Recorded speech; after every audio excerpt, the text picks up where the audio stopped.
All right, we're ready for another HRBC meetup. And the HRBC meetup series continues with a look at House District 21, an area of Virginia covering parts of Chesapeake and Virginia Beach. It also happens to be my district. And a candidate for that seat, Republican Tanya Gould, is kind enough to join us and discuss that campaign, an important topic to the HRBC. The HRBC has endorsed Tanya as well. I want to extend the reach of glad tidings and bring Tanya on to talk about the community and her ideas. So I'll do that right now by tagging her into the screen. So, Ms. Gould, good evening and welcome to the HRBC Meetup Series. Are you doing well tonight? I am fantabulous. I haven't heard fantabulous before, but I think I'm also fantabulous tonight. So I'm glad that we both are. Yes. If you could, give us a little bit of a background on yourself, and so viewers can just know more about you. Absolutely, I'd love to. And so, my name is Tanya Gould, and I am definitely an activist. And I spent a lot of my career just fighting against human trafficking here domestically, and did a lot of work striving to impact legislative policy and raise public awareness. And so right now I am serving my second term on the United States Advisory Council on Human Trafficking. I am also a mentor for CHKD. I work with kids who are identified as being trafficked or at high risk. And I absolutely love the work that I do. I'm also contracted with the State Department and work with them on issues revolving the anti-human trafficking movement. It's a very important topic, especially here in the East Coast. We're unfortunate, like a hub of that activity in this area. Yes. I'm glad that you're able to want to work in that and just bringing it to our attention. But are you ready tonight to answer some questions that we believe would be important to both HRBC and Hampton Roads voters? Absolutely. All right. So the first one. Why are you interested in becoming a Virginia delegate, and what do you understand the role of delegate to be? Great question. So I have been doing a lot of work on a federal side, and having done community work most of my life, or understanding community leadership. I've served on boards and commissions, and community leadership is hard work, and I fell in love with it. Really began pursuing it just because I believe in doing what's in front of you to do. There's plenty to do. So I found myself working on a couple projects, and one was with the National Survivor Network, and I was their policy champion. Another was Heritage Foundation and Global Centurion. And I found that even though I love the work of community advocacy, community leadership, I really enjoyed working on just talking around like policies and what like good legislation, bringing folks around the table with experiences. And so because I found this was just amazing work, it was, I felt like, I had done a lot of peer coaching, and I still had this thing in my heart where I felt like I'm not doing enough. Like my resume is like, there's so much I've done in community work, but I still felt like in my heart, I wasn't doing enough, and I wasn't being as effective as I could be. So for me, it's about affecting legislation, doing good work, work that's long-standing and is substantial, and affects us in a positive way and to move us forward. And so that's the vision that I have.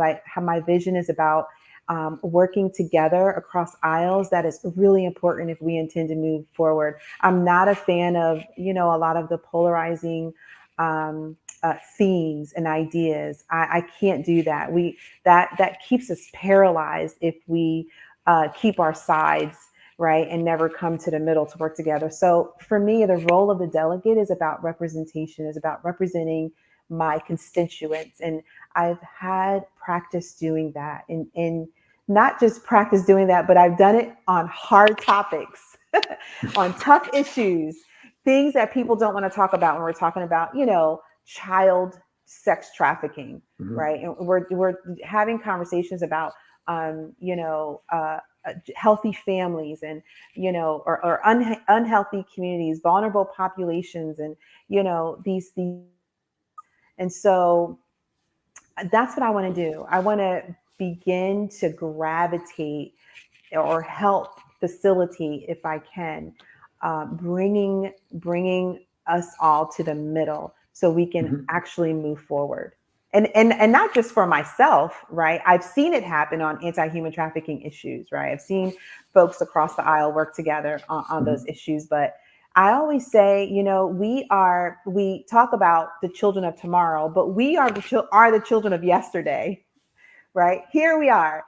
And so I want to, remembering what I've come through, good and not so good, I want to leave a better world for our kids tomorrow. And so that's why I'm doing this. I do hope that the idea of a subtopic within that inclusion is something you want to work on too, because I think you touched on that with working across the aisle. But in order to create a culture of inclusion within state government, are there strategies you would use to include more diversity initiatives which promote opportunities for all residents, specifically in employment, in business, and services? Absolutely. Be it, I understand what it means to be, a person of color and trying to make movement, being a female and trying to make movement. And so I had my own nonprofit, I am my, I have a consulting, small consulting business, and so I understand just a lot as to what happens to a person who tries to take these types of risks in a world that doesn't feel like there are just certain things I can attain to, right? Because of my past or because of what I don't know. And so bringing folks to the table, bringing people from different background experiences, from different perspectives, different ethnicities, to me, that's a no-brainer. You need folks at the table that have different experiences in order to move forward, and that's in all areas. That's in every theme, everything that we do, because we are America, Mhm. right? And so if we have representation around the table, we can move forward. Now, I will admit, because I am a member of the Virginia Beach Democratic Committee, so this next topic about social justice and ethical responsibility is something I care about in my own ways.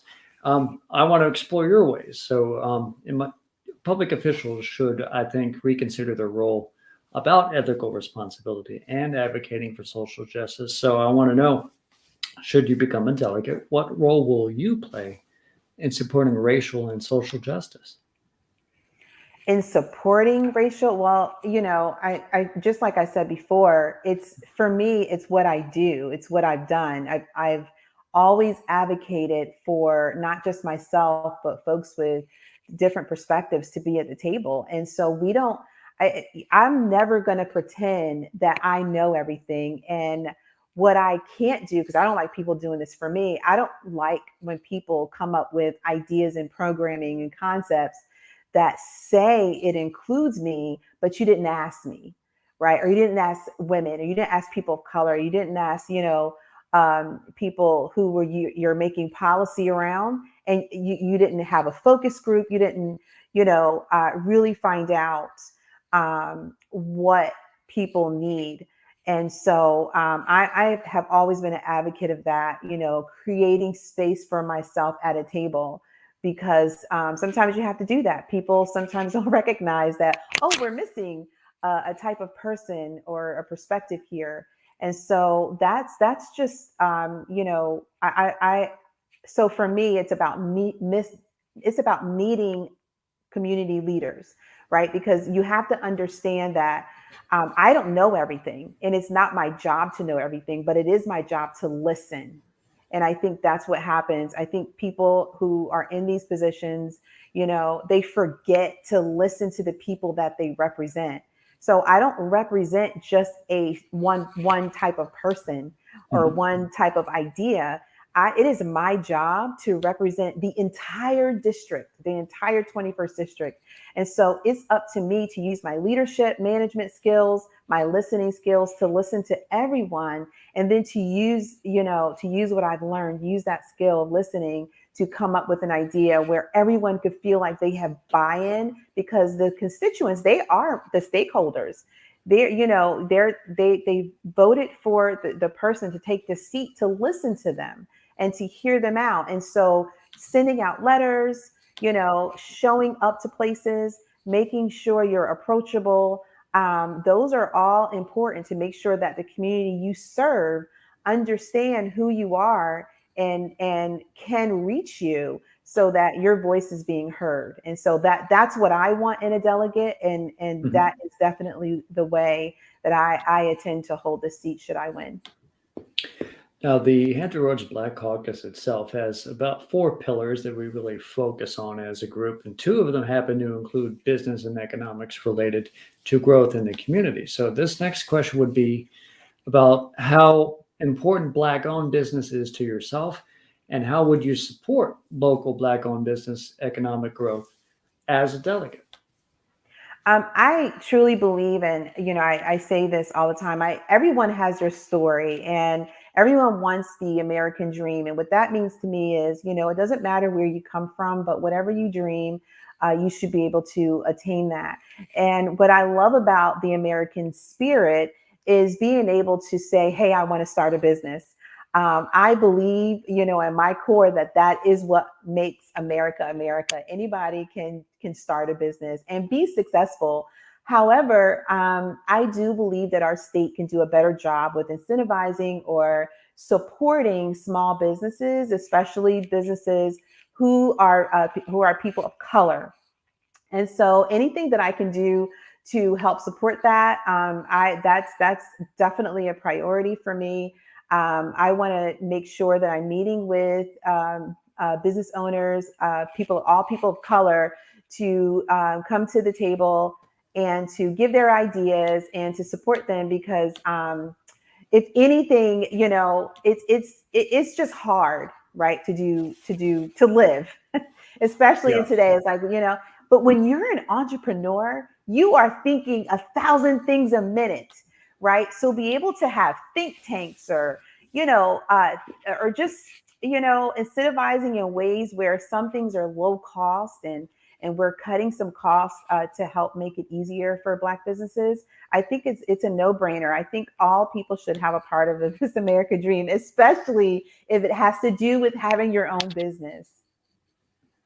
Now, another pillar related to the Hampton Roads Black Caucus is focusing on how much we care about education itself. And this next Yeah. question will be about education. So, Okay. the relationships with education, how will you help build relationships within the state government and between schools and the wider community? So I do. I had 3 kids, and they're adults, and I have 4 grandbabies now. I wanted to make sure that my kids had the best education, and for me, it was about being involved. And so I think messaging and being, just as a state, really supporting parents to be involved with their kids' education is so empowering. It's really beautiful. And I loved it. I enjoyed having having communication with the school, and knowing what my kids were doing, what they're up to. And I, because they're my kids, right? So I get to have say in that, and I was able to work with teachers. And so I think it's important to send that message out as much as possible, to make sure that parents and teachers are having good relationships, and to also make sure that when we're talking, about relationships with the school board and the state, that there's a working relationship. We have to, that's what I'm talking about when I'm saying working across the aisle. We have to prioritize kids. And one thing that I'm not happy about is, politicians really don't make kids a talking point. Mhm. right? Unless, well, now we're talking about it, but not in a way I would like to see it happen. Kids should be a priority because I really think that we should be, setting up a world for them that, I want our kids to be marketable. I want to the world because they had great education in the state of Virginia. Like, I think that's a possibility. I want people in other states or across the world to say, the state of Virginia, there, you can send your kids to school in the state of Virginia, those kids are going to do well in life. Like, I think that's a possibility, but that is going to only happen if we work together in creating higher educational ideas. We bring the level up. I'm okay with having a competitive nature, competitive spirit. And for those that, want to reach higher goals, I mean, we should support them. These are kids, and we should support parents that want to support their kids. We have to get back to healthy families and, working together. So I don't like when I show up to a PTA and there are no parents. I don't like when I show up to Civic League and there's only senior citizens. This is where we've lost traction in our communities. And so I want to see us, and I want to talk about this, getting back to why is it if I go to the city of Virginia Beach or the city of Chesapeake government or their page, boards and commissions, there are empty seats. There should be no empty seats. Like, we should be filling those seats, and as citizens, and as we fill those seats and we fill those community leadership positions, to me, that's the missing gap. That's how we're having some of these gaps that need to be filled. So what I'm saying is, it's not just about me. It's not just about what am I going to do when I get in that seat. It's about what are other communities doing as well to help support this healthy working relationship we need as a city and state and citizens and families. Actually, my next question was going to be touched on you just touched on it a little bit regarding the gaps. So I was just curious if you have any ideas as to your goals as to closing those gaps in education among our various communities. I am definitely for charter schools, specialized schools. I know parents know what their kids need. I had an after school program. I used to live in Craddock, and I opened an after school program because I saw that kids were so disconnected from their homework, from school, or from activities in school, or, there were just some things that they needed. And so, I think it's important to, again, do our due diligence in making sure that we're having these tough conversations, and that community members, instead of complaining, instead of blaming, it's our duty I take full responsibility for what happens in my own home, right? And in my own community, because I'm a part of it. So I don't want to be a part of a problem. I want to be a part of the solution. And I want to encourage others to be a part of the solution. And the only way we can make this happen is that if everyone get up and do something about this. It's time to take our communities back. I'm over it. It's time to get up and do something about it. My next question, and by the way, I only have like two more. Sorry, I get so passionate about this. I'm like, let's go, guys. Come on, let's go. I like it. I like passion in politics. The next question. Many citizens sort of have a distrust of state government. And are there improvement ideas you might have on the trust front, and how you would seek to implement those ideas? So you're saying citizens don't like the trust in our leaders and our leaders. Mm-hmm. I mean, I think what leaders could do more is communicate. Even as leaders, even like what we're doing right now, running a campaign. People don't know the backstory; they just know what they see or what people tell them. Right? But you don't know me, right? I don't know you. So I think it's up to us to have conversations. I love community forums, town hall meetings, not just during the election season. But it's all about how you're communicating to people and people getting to see you in these moments as a community leader. And so I intend to do that. I intend to continue the work that I do because I love communities, to stay, connected. And that's how you build the trust, because people can see how you are in different situations. And then you can kind of build this, oh, I see how she or he thinks. I get it, and that's how you build trust. And it takes time, right? Because a lot of times we spend too much time attacking each other. We don't spend enough time sitting and talking. And it's okay to have the tension, because tension, you can get some really good stuff out of there, when you're talking and coming to the table. So, but I did want to say about the question before went off on my tangent, but my kids went to charter school before. I lived in Jersey. I was born and raised in New Jersey. And so it's where I was a single mom, with my kids for just a little bit before moving here to Virginia.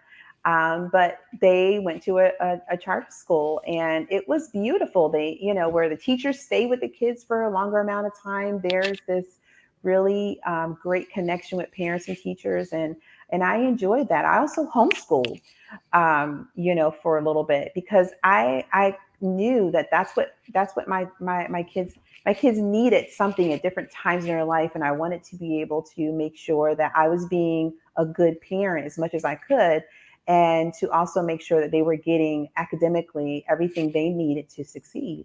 And so but I felt like that was my responsibility. I showed up to every parent teacher conference, every email response, and so Anne was a part of the PTA. So going back to that connection, again, I think we need to empower parents in different creative ways to really connect with schools and get into their kids' education and be involved in that. Now, for the final question, if you will, of your meetup tonight is basically to sum it all up. Why should the voters vote for you? Oh, well, because it's funny, we were talking about, I know my work, and the hardest part of this campaign really is to how do I show voters exactly who I am? And it's hard to trust someone you don't know. But, I am definitely this community person who, because of what I've gone through, I just never forgot that. I never forgot where I came from, and I'll never forget. And with that in mind, I understand that, people have their stories too. People are in their lives today the way they are for a reason, and I respect that. But I also remember not being heard, having all these issues and needing resources, and feeling lost, and the sense of not belonging in my own community. And I didn't like that. I didn't like when there were organizations that say they did something and they didn't do it. They just said that they did it for money, right? Or I didn't like any of that. And so I don't want kids or people, in my community to have that same issue. I want to, as much as I can, be not be your voice, but amplify your voice, and I love local government.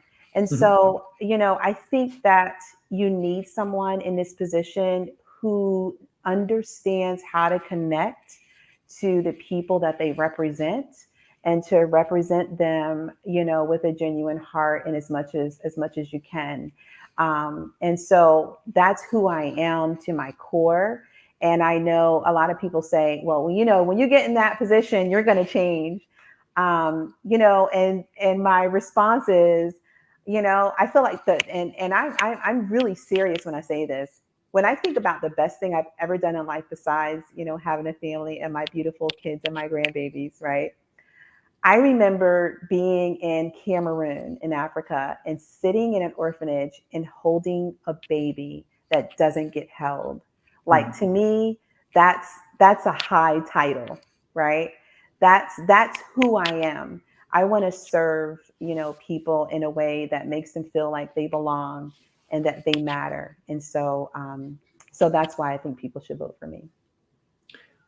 Glad we were able to hear you on this evening. And that's it for my questions. But before we officially wrap it up, if you could give the viewers the ways that we could follow you, just keep in touch and just make sure before now and the end of the campaign, Absolutely. we know all about you. How do we Absolutely. do that? So my name is Tanya Gould, and you can go to my website at TanyaGouldForDelegate.com. And you can also find me on Instagram, Twitter, and Facebook. And so, yep. So reach out to me, email our campaign if you have any questions. We actually do respond back to you. And I look forward to your vote. Please vote for me November 2nd. And you can vote now, actually. Yep, early voting has started. Well, that is it for the HRBC meetup with the great candidate for the HG21, Tanya Gould. Again, thank you for coming on. Thank you This for is a great having me. program we want to have for the whole community, and I just hope Appreciate that it. you have a great evening tonight. Thank you. You too. Bye. Catch you next time. You. Thank you. All right, everybody. Now that has been the end of tonight's first of the HRBC meetups. We will have another one later at 7 o'clock with HD91 candidate Charles West. This has been Tanya Gould. Hope you pay attention to her and just become more informed as you go to the polls. And this has been Conrad Chesbiner here in Virginia Beach. I'll catch you later tonight for the next HRBC meetup. Have a good one.